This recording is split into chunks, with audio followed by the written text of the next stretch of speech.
الله الرحمن الرحيم اقرأ باسم ربك الذي خلق خلق الإنسان من علق اقرأ وربك الأكرم الذي علم بالقلم علم الإنسان ما لم يعلم كلا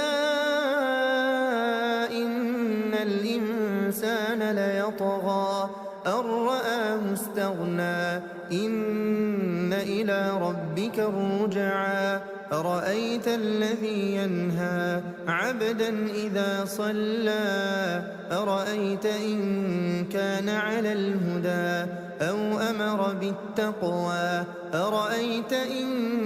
كذب وتولى ألم يعلم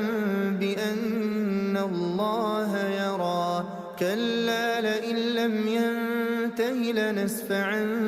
بالناصية ناصية كاذبة خاطئة فليدع ناديه سندع الزبانية كلا لا تطعه واسجد واقترب